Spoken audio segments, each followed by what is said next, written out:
and I did that. Oh, sorry, got a recording. Got it.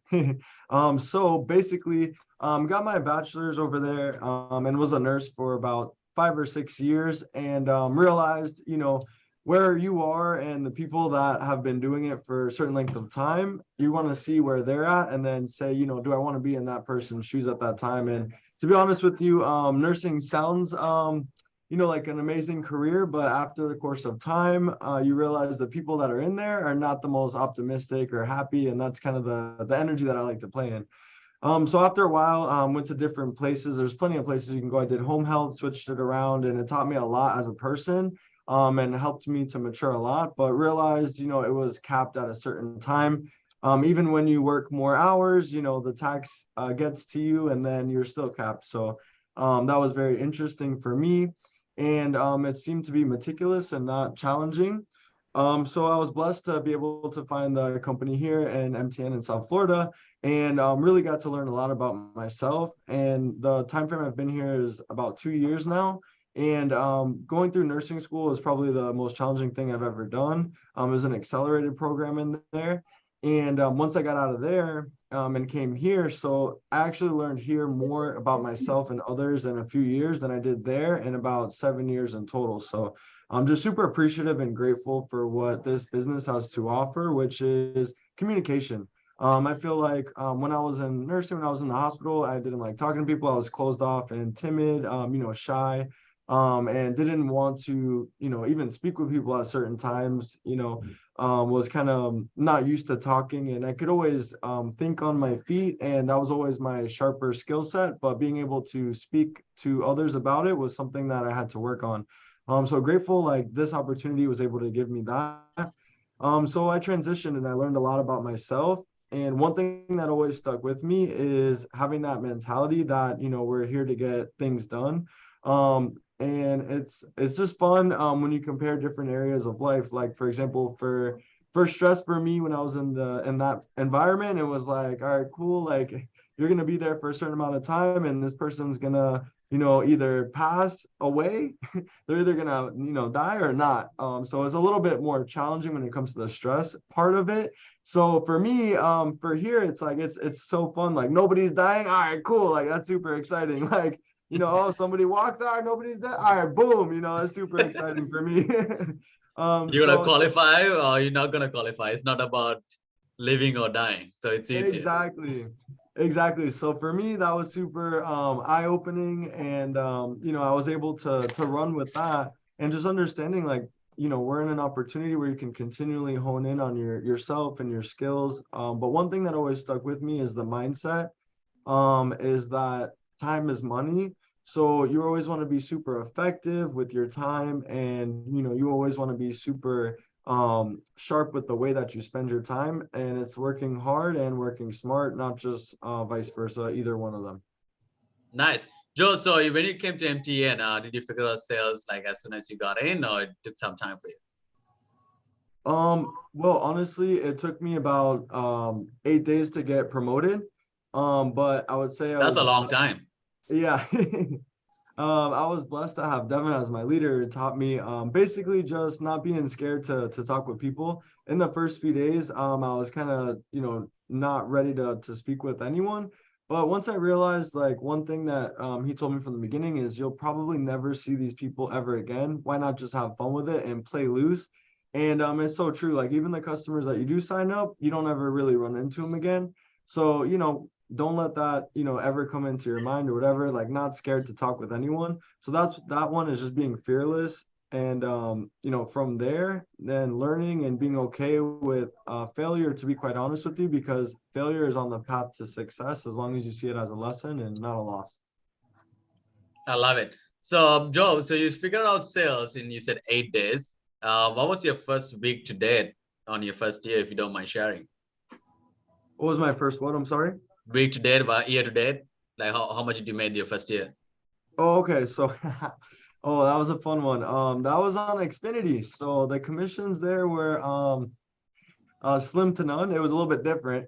So with that one, they were like $100 for cable and internet. It was a little bit different. Where with AT&T now, it's just a whole nother ball game. So super grateful for that.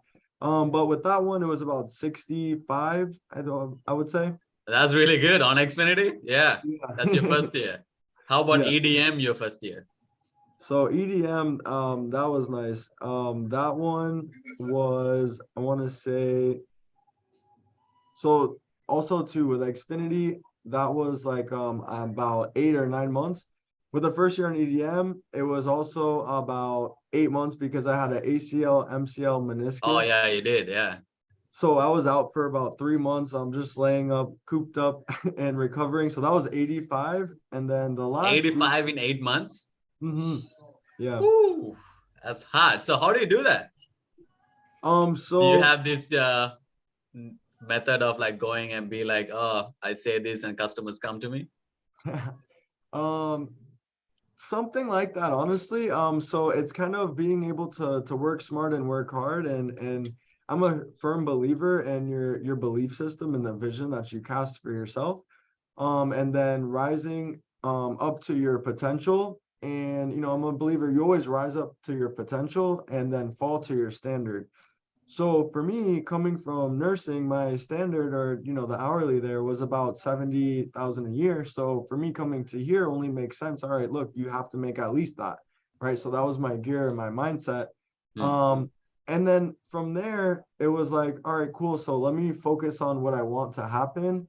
And literally just my own best friend. I'm like, I'm looking for people that are looking to switch, paying too much, that are complaining about their service, and it's what you call low hanging fruit, right? People that are looking to switch, and is goes back to the saying I always say I love is time is money. So if um, in the first 5 minutes, I would say even 10 minutes, you definitely know whether this person's energy and your energy are a match.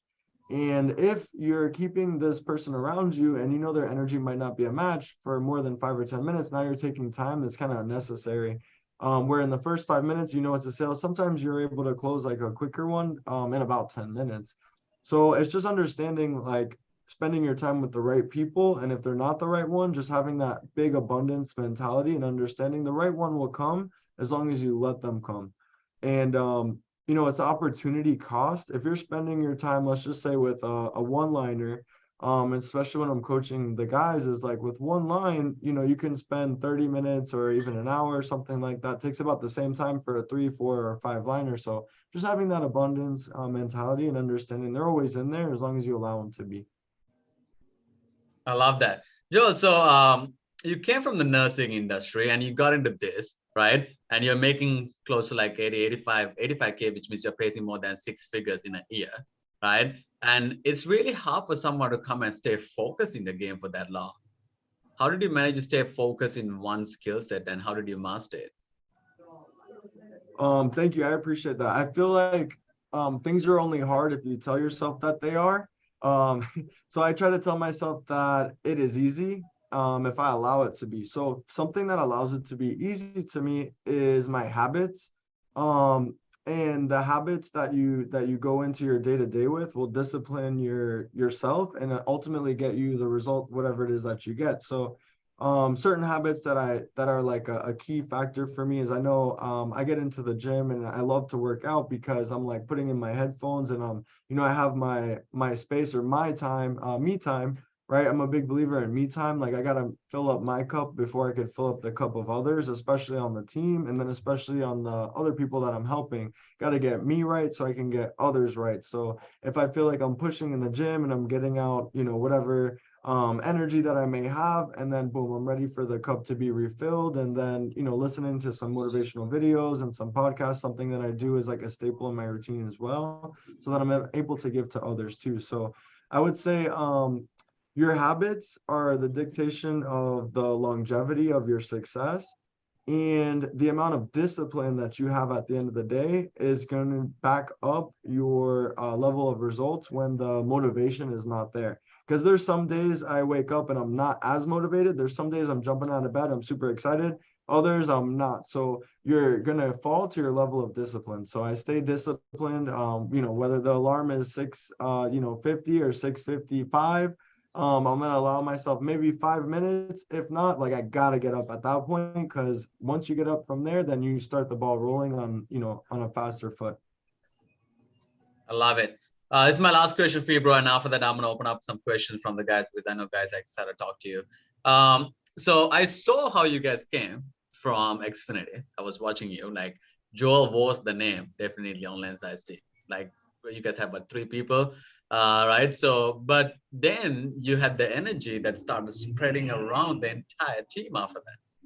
So it was first Joel. We saw like you are coming to the top 10 of the yacht party, like grabbing all the gifts, like any campaign that you're in, you are on the top. And you were not by yourself after that. You started spreading that energy throughout the entire team. Now you guys have a bunch of high performers in the entire team, right? So how do you start like spreading that energy to not just keeping it to yourself? Now you just have like 10 people like badass in your team right now. Yeah, yeah. Thank you. I appreciate that. Something that I had to work on, honestly, was coming from nursing. It's like you're as a nurse, you have a team, but they have this funny saying like nursing eat your young. And like when a new nurse comes in, they're like not trying to help you, they're actually asking you to do more stuff. So for me, I kind of take that and flip it, and I'm like, all right, let me try and get light myself on fire so I can light others on fire. Be the example that you want to see and inspect what you expect. So basically, when it comes down to that, I'm saying to the team, if I'm able to do it, like I'm nothing special to be quite honest with you. Everybody could do this if you just decide. So it comes down to a decision, and it's a daily decision to win and to give it your all. And one thing that I always decide with and with the team is like, hey, if you decide that you're going to hit a personal record of yours and you try and ultimately do that every single day, I don't care if it's Saturday, Sunday, even today, Monday. Mondays are fun because it shows your discipline, right? If the motivation, like for us, is the last day of the week, sometimes in other positions, some people might take off on a Monday, mentally check out, and look forward to the weekend. But it's like, all right, cool. So this is where you get to, put your pedal to the metal on your reserve energy. Let's see what your discipline gives you. So it's deciding and then committing to it, and you'll succeed most times out of 10. But it's trying to do your personal best every single day and competing with yourself. And so something that I give to the guys is like, all right, cool. Like comparison is the thief of joy. Don't compare yourself to me. Like that's not going to be as fun. Compare yourself to yourself last week on the same day and level up on that. And if you get 1% better every day for a year, that's 365%. You're gonna love what that looks like. So it's continually coaching the discipline behind our team and showing them what's possible and having fun with it and playing loose and speaking the vision and the forecast into our team. And it's not just me, myself. We have some heavy hitters, obviously Devin, who trained me. We have Parker and Val and also ourselves, like the four of us, like you were saying, there was 3 or 4 of us on Xfinity, and it was our vision. We came together as a team, super unified, and we're like, look, this is how we're going to get to the next level. Let's have a super similar formula of success. So what that looks like is during sales training, which I'm running most of the time, and also Parker too, it's very specific, and the whole entire team does the exact same process. Maybe it's not verbatim the exact same words, but it's the same process, so it's replicable to newer people. We had a guy that just got here 2 weeks ago. Super excited about this guy. In his second week, did 1,700. So epic. And this is personal motivation tied in with the systems that we teach, and then rising to the occasion together as a team. Like, hey, if everybody's winning, like you could easily do it too. Let's go, right? Because the new guy doesn't know, anything besides what's happening currently, and then painting that picture for them. So once you have the momentum, it's easily able to be transferred to others with the vision and then showing the example. I said it's my last question, but you just fired me up. So I have one more question for you. All right. All good. It's really hard to stay motivated on the top. So when you are the top dog, like when you don't have much competition, it's really hard to stay motivated because nothing is pushing you in, right? So you really have to motivate yourself to compete with your best day. How you do that? Are you motivated every single day when you are the best at what you're doing in the office? Because I'm pretty sure before you MTN got to like 70, 80 people, when you had like 20, 30 people, you probably like was the top dog by a margin. It's really hard to stay yourself motivated because you feel like, hey, I'm the best at what I'm doing here, right? How is there any way that you got comfortable, you got complacent, or you're like talk to yourself all the time? Yeah, definitely. So it's funny when it comes to complacency, there's areas where you can be complacent. So for me, when I first started, I was really going crazy with my work ethic because I know that, if you're working harder than the person that's more skilled, then it'll equal out. And once you gain more skill and you still work hard, then you'll take off and be above them, right? It's simple. It's skill versus will. That's why sometimes the newest person in the room that works the hardest will outwork one of the more skilled people because they're not working as hard. So for me, I realized my skill got better, so I would put in a little bit less work ethic and get the same result. And it would be like, oh, doing well, same result. Well, I know what's capable now that I have more skill. Let me see. Let me just have fun with it. Let me put in the same work ethic I did on my first full week or my second full week. And so it's basically put yourself in the hunger mindset, the same as your entry level position.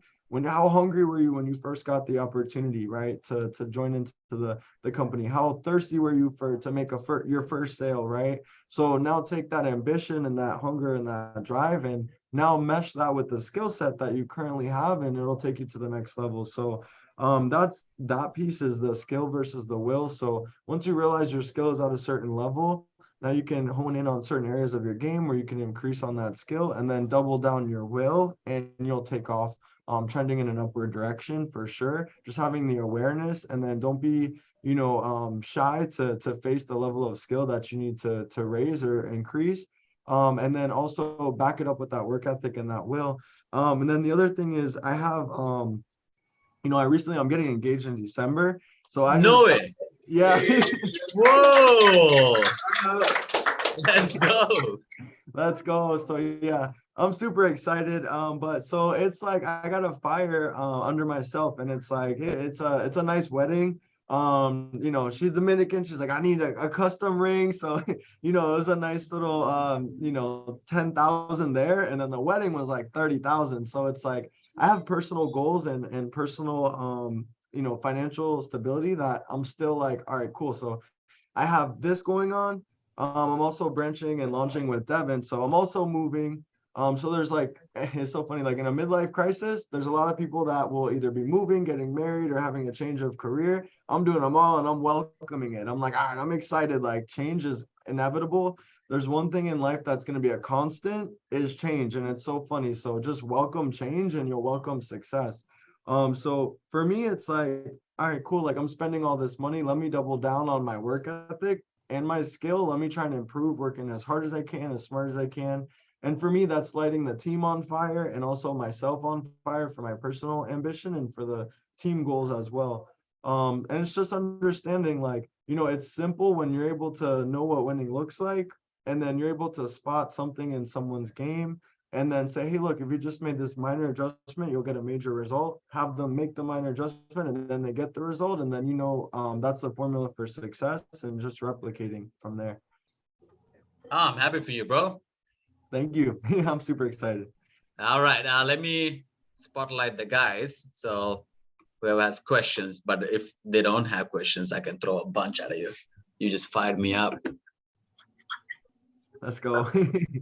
What's up, you guys? How you doing? Hey, Joel. I, yeah, open for Q&A. I'll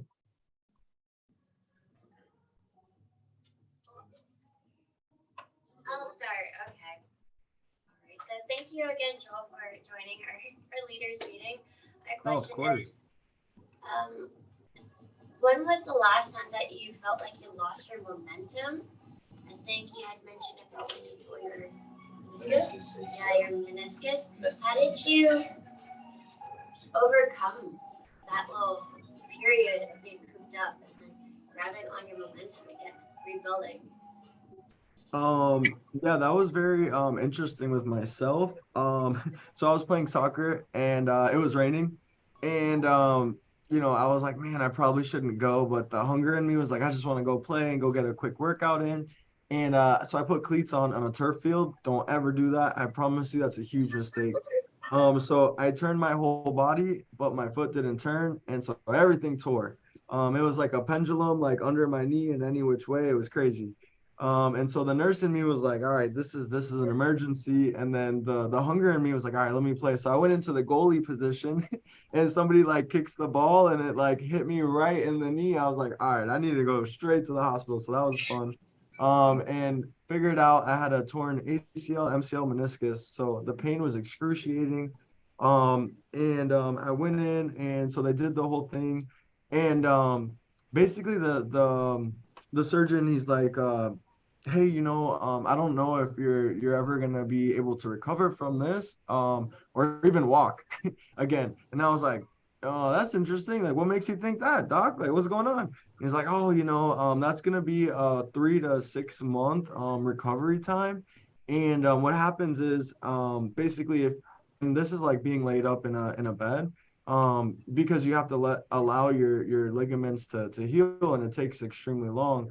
And there was two options there. I could have took like a cadaver ligament, which is like somebody that's passed, or myself. So I opted to go with myself because that's just like for the sake of time, it's just easier. It's more it's healthier for your body and it lasts longer. And but it takes longer to recover. So that's the problem there is it's your own tissue takes longer. And anyways, I was like, you know what, it's okay. I'm gonna push through it. Like I don't know what this doctor thinks. Like that's his mentality. That's a limiting belief. I'm like, you don't think I could? Like, hell no. Like, I've been in soccer my whole life, and like, I was a nurse. Like, I know. Like, just tell me what's wrong. Oh, this, and that. And it's gonna take 3 months to recover, so your muscles are gonna atrophy. So basically, my right leg did atrophy, and it looked pretty bad. I'm gonna be honest. It was like very, very skinny, where my other leg was about normal size, much less, but about normal size. So that was the problem there. And the only exercise that I can do to maintain a little bit of muscle was like toe crunches, which is like funny, but if your feet are like this, you just like go like that with your toes, right? On like both directions. So that was the only muscle I had. But so during that one, I was on Xfinity and then we transitioned and kudos to Len, he's amazing, is my excuse me, market director, but he would come over and keep me in the loop and we would stay connected. And he told me, he's like, hey, how do you feel about going to EDM or into a cell phone campaign on AT&T? And I'm like, I'm down for whatever, so let's go.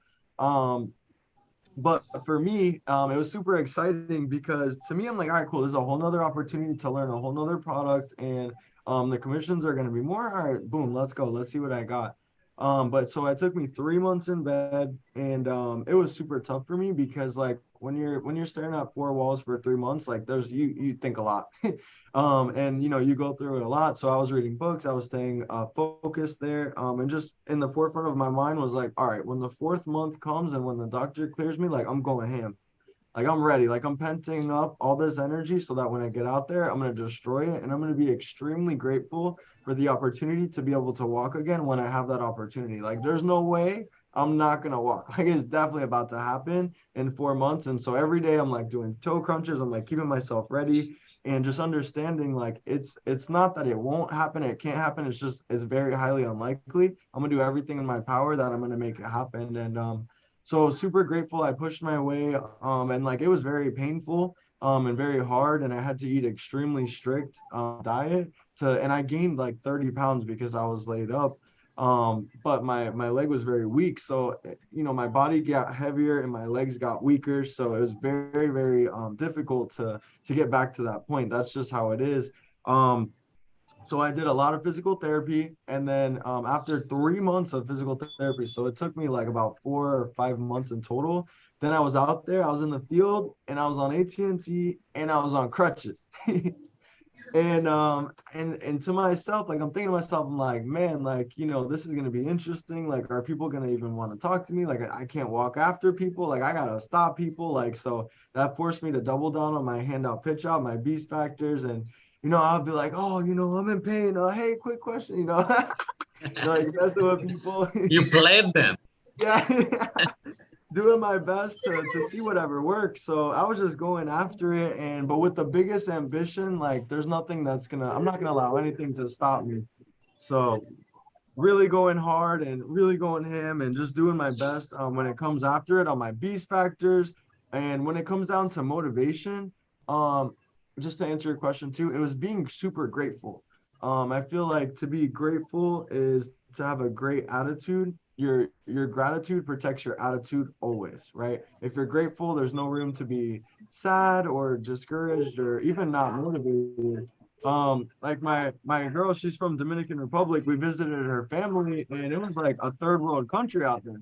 Like they didn't have cold water, they didn't have hot water, they didn't have electricity half the time. I woke up in a sweat box, like I was so sweat, and I was like, man, like just putting myself in a first world like environment, I have first world problems. Like there's people that have third world problems, which is like I need electricity, I need water, I need food. So it's a different environment. So just being super grateful that I was able to walk, number one, and number two, that I was able to make money again. And then number three, I'm able to talk with people. Like people take that for granted, but when you're by yourself, like and I had my roommate like super grateful that he was able to be there for me, like helping me out, but it was only for a certain amount of time. And family and friends, they would reach out here and there, but then it gets old, and I understand, and then certain friends would reach out to you, and but it's just like the ability that we're able just to talk to people and have a good time and enjoy time and life in general is such a thing that some people take for granted. So I would say practicing gratitude is the biggest thing that I learned over the course of that time period, and it protects my motivation and best of all, my attitude. So, I love it. Thank you. no, you're welcome. Well, my question was already answered. It was about replicating my skills to someone else. But how do you have them like really focus on you and actually watch you when you're closing the customer? Because they have to make money too, and they're just getting into this business, so they're not comfortable with making anything, nothing their first few days, because they won't have a check at that point. Yeah, yeah. So when it comes down to training and to making replicability, I make it a mission. Like if I know I'm about to go train somebody on the days leading prior, I'm gonna make sure I'm good. So you can only feed yourself before you can feed others. So once I'm fed, I'm like, all right, cool, I'm at a certain level. Now let me do the best example of first say our beast factors, also my attitude, right, and just enjoying the process and having fun. And once you build a connection with somebody and you have a great time with them, then they're gonna have that genuine relationship, and you actually have to like the person. So that's huge too. And then so you're investing your time into these people, and it becomes an investment opportunity for both parties, right? So yeah, you might not be able to hit the same numbers like you were as if you were on your own, but you're investing your time for them, and then vice versa, they're investing their time into you. I know when I'm training, I'll say, all right, cool, like I want you on my hip, I want you to see everything I do, how I talk, how I walk, the energy I'm playing in. I'm constantly laughing and making jokes, and also too for them replicating about the same thing. And then from there, it's basically just showing them the systems and then guiding them, and then also to getting them a huge win, right? You want to show them money right away so that they see that. So my objective on the first, second, third day is just to get them seeing money constantly, and then now they are hungry for the money, and then also they want to start doing it on themselves. So it's more so like a challenge, right? I feel like the pillars of our business are important, and challenge is one of the biggest ones. So when you're able to challenge your newer person, like, hey, like I just got it done. Like, are you gonna get this done? Like, I just got this person stopped. Are you gonna get them stopped? Like, yo, like I just made all this money. Like, you want $1? Like, what's up? And you kind of like mess with them. And then they're gonna be like, damn, okay, let me see. And then like, okay, do you want to have your own iPad? Like, do you want an iPad? Like, this is an $800 iPad. Do you want one? Like, do you want the freedom to go make as much money as you want to? And you kind of just, have that snowball effect with that challenge, and then they get super excited from there. All right, gotcha. Appreciate that, man. Hell yeah, of course, man. Welcome. We can just do one more question because I know it's 11 o'clock in Florida. Yeah, we're just going into our breakouts now. But it's okay. What's going on?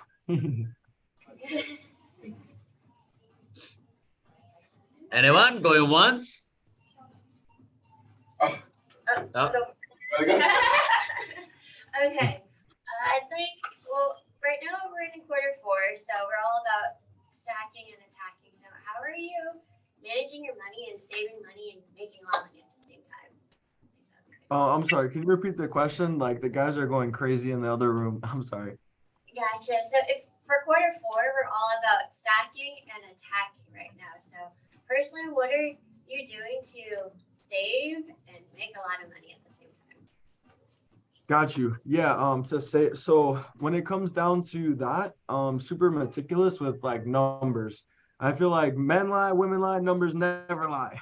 So I'm going into my bank account and I'm like, all right, like I'm gonna get super nerdy with it. Like I'm an undercover super nerd because nerds become your boss at some point in time. And that's something I got from my mom. She's like, all right, be a nerd, learn stuff so you can teach others, and then you're gonna love where you're at. So get nerdy with it. So I'll look into my finances, and I have Bank of America, and a lot of banks have this. And especially teaching my guys about finances is like you're gonna see where you spend your money over the course of time. Maybe not just yesterday or last week, but over the course of a month for me, especially with fiance, she's like, oh, I want to go eat out here, here, here, here. And if you've noticed with the economy, the price of the food's going up. So it's like my biggest pocket right now expense is going out to eat because if it's expensive in the grocery store, it's going to be more expensive in the restaurant. So I'm like limiting that. And so I would spend like, I don't even, yeah, the number's crazy. Like almost 2,000 a month on just going out to eat, which is crazy. But that includes like drinks and things like that and having fun.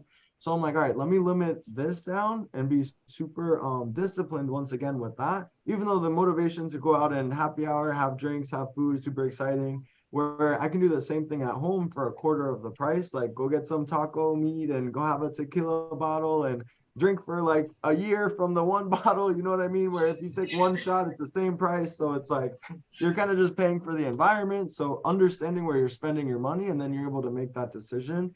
And then being disciplined with it. It's like, all right, cool. So I want to make this much every month. All right, I'm going to make sure I do that. And now I want to save this much every month. So I'm going to make sure I do that. And if I have to spend less here, I will. If I have some free extra money there, I'll spend it too. So just depends based off of that. And then overall, just knowing your overhead.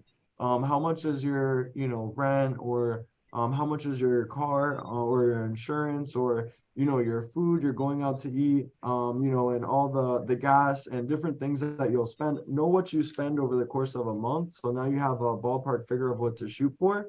And then do yourself the service of, I want to stack up enough to be able to pay off the things that's my overhead. And then let me just make 1,000 more on top of that every single month. And now you're seeing your bank account stack. So it's first knowing what it is that you need to do to cover your lifestyle.